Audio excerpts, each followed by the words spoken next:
Bilbiliif. Ammuma bilbiliif.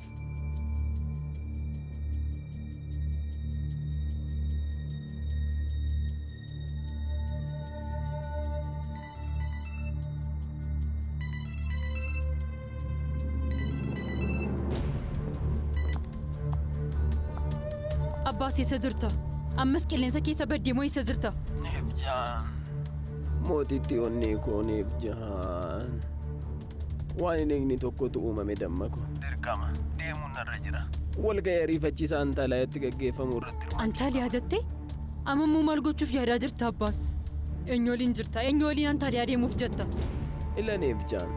Namoota ati beektu miti. Garuu gara walga'ii baay'ee barbaachisaa tokkoon deemaa jira dammako. Tole Rabbi gatii hojii keetii siif haa laatu Abbaas. Dhugaan siin jedha Abbaas, jireenya koo keessatti nama garaa jabeessa akka keetii argee hin beeku. Intala kee harreerumsiisaa jirta bar. Akkam akka isheen gaddaa jirtu nagarree moo beekaadha? Jaalatamtuu koo Neebjaan. Mootittii lubbuu koo. Osoon achi turuu danda'u waanan qofaa achitti si dhiisee deeme sitti fakkaataa giiftii ko. Maaloo maaliif akkasitti yaadda?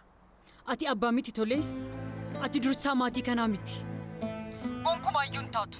Na dhaga'e abbaa jechuun nama maatii isaaf lubbuu isaa dabarsee kennudha. Maatii kootiif lubbuu koo nan kenna bareedduu ko. Na amane akkas nan godha. Hunda keessaniif iyyuu lubbuu koo dabarsee nan kenna.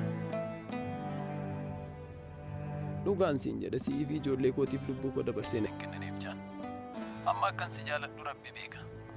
Ati jireenya koo keessatti baay'ee barbaachistuudha Neebjaan, kan akka hin daganne tolee. Jechoota jaalalaa kamiin iyyuu garaa na laaffisuu hin dandeessu Abbaas. Dafii deebi'i. Na gowwoomsuuf jettee walga'ii qopheessuu hin dandeessu. Hin ta'u. Ila Neebjaan. Osoon deebi'uu nan danda'a ta'e amma hin deebi'ee dhufa ture. Garuu na amani dirqama walga'ii sana irratti hirmaachuun qaba bareedduu ko.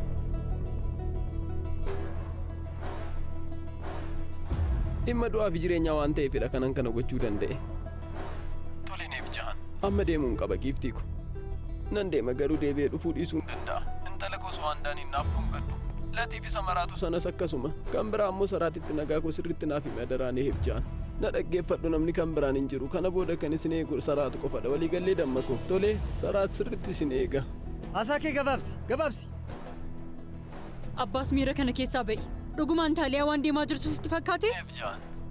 Nagaatti. Ani amman deemuu qaba dammako. Nama hundumatti nagaa koo naaf hime adaraa kee. Hiriyoota kootti nagaa koo naaf dhaami tolee. Of eeggadhu akkasumas ijoollee koos naaf kunuunsi. Nagaatti. Rabbi si haa eegu dammako.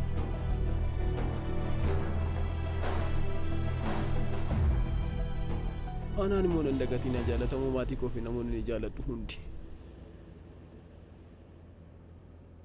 Eessatti nageessaa jirta namichi natti mimee eessatti nageessaa jirta maaloo? Afaan kee walitti qabi.